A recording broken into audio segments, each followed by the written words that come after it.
I'm going to tackle one of the major myths out there or in musculoskeletal care, and that is I have arthritis, so I need to stop doing hard things. And the arthritis is not a reason to stop training. It's not a reason to stop doing anything. And actually, stopping those things is probably what is turning around and continuing to make it worse. So, one of the biggest lies that people with arthritis get told is that your joint is wearing out. And that's not really the mechanism of arthritis. And because of that, they turn around and they're told, or on their own, they decide, time to be careful. Let's quit squatting, let's quit lifting, let's quit running. We don't want to do anything that might make the arthritis worse, right? And there's a problem there. And the evidence just doesn't show that those things increase the destructiveness of arthritis, and it ends up leading people down the wrong path because of how it's discussed with them after they go see somebody for some pain in a joint. And this is the arthritis trap, we'll call it.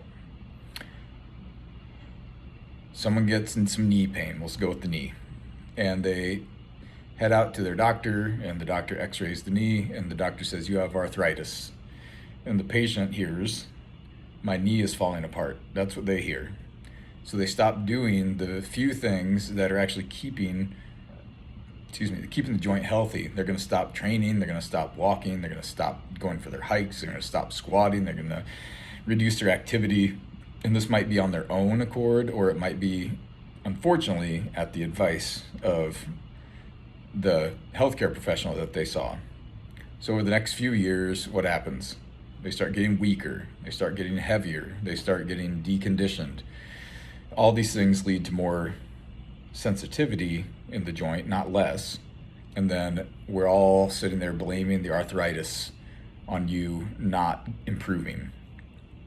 So if we look at what the research actually shows around these things, there's a big review that was looking over exercise and knee osteoarthritis, and it found something that shouldn't surprise those of us that pay attention to these things. It showed that exercise works, and not some sort of magical exercise. You don't need to subscribe to the internet gurus, monthly training advice.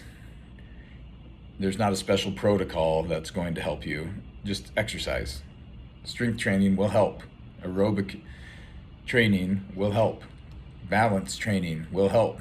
Neuromusculoskeletal or neuromuscular therapy training will help. Movement helps. And most people think that exercise is some sort of symptom management, like we're distracting you from the arthritis, but that's also not what the research shows on this. They were discussing the evidence that exercises has this very positive influences on osteoarthritis, reductions in pain, improvements in function, improvements in muscle strength, reduction of inflammation, cartilage health starts to improve through the exercise. There's increases in or improvements in tendon health, bone density, and bone health. So you need to be thinking about that. The thing people are told is going to wear out their joints is actually what is protecting them and rebuilding them and saving them. So this shouldn't be some sort of controversial take. Unfortunately, it will be. The body adapts to the stress you put on it. Muscles adapt, bones adapt, tendons adapt, cartilage adapts. The entire system responds to what you are consistently asking it to do for you. And the problem is most people stop asking anything from it when they're given this diagnosis. And a lot of times the pain they're having may have nothing to do with the arthritis that shows up on the x-ray at all. So most people are not limited by their arthritis, they're limited by what happens after they're given the diagnosis. The diagnosis that they're given, depending on how the person talks to them, is going to create fear. Fear creates avoidance. Avoidance creates weakness and deconditioning. Weakness and deconditioning create more pain, and then we are stuck blaming the arthritis. You cannot even tell me how many times I've heard a patient over the years tell me, well, the doctor I saw said that my knees are bone on bone, and I know all of you have heard that before. And this means that their life is automatically over. And I've worked with plenty of people who had, quote, terrible looking imaging, and we were having them function extremely well. And I've seen people with relatively mild imaging findings who come in and can barely move, and because the imaging is just part of the story, most of it is the interpretation of it by the person after they're talked to. So we need to work on your capacities, we need to work on your strength, we need to work on your conditioning, we need to work on your confidence, because osteoarthritis and its progressions is likely more metabolic than anything. And so if you're not continuing to work on your capacity, strength, conditioning, and confidence, then you are only going to make it worse. And this is, the fitness industry will get it wrong as well. The solution to these things is not some sort of endless list of corrective exercises that a person needs to do. It's not spending the next 6 months on mobility drills. It's not treating arthritis like some sort of fragile condition of the body. The solution is usually a whole lot simpler. Let's work on getting stronger in ways you can tolerate at the moment. Things will change over time. Let's work on moving more. Let's work on improving your overall conditioning. And that's one where people, they miss that a lot.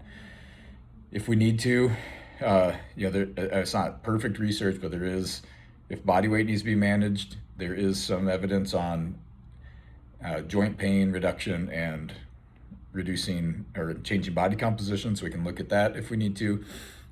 But gradual progression, consistent effort, just like anything else, is gonna take you all the way. And I've seen people with severe osteoarthritis. I've been doing this for a long time, almost 20 years. I've seen bone on bone knees, I've seen arthritic shoulders, I've seen arthritic spines. And guess what? If these people wanted to, I got them all back to squatting, deadlifting, hiking, running, pressing, living a normal life. Not because the imaging suddenly became perfect, but because we improved their capacities, their conditioning, their strength, their movement. So stop asking this question, well, how bad is my arthritis? Don't ask that question. Start asking, how much capacity do I still have? How can I improve it? Because these are not the same things. And the arthritis is no reason to stop training in any way. It's not a reason to stop training any move. It's probably a reason to start training if you look at the literature on these things. You don't solve arthritis by becoming weaker. You don't solve it by becoming less active. You don't solve it by avoiding your life. You need to turn around and build tolerance. That's the goal. Not some perfect joint on imaging. That's not going to happen. We need to improve your capacity. And these are all very different things. So, wrapping it up, a diagnosis of arthritis anywhere in your body is not a reason to stop moving.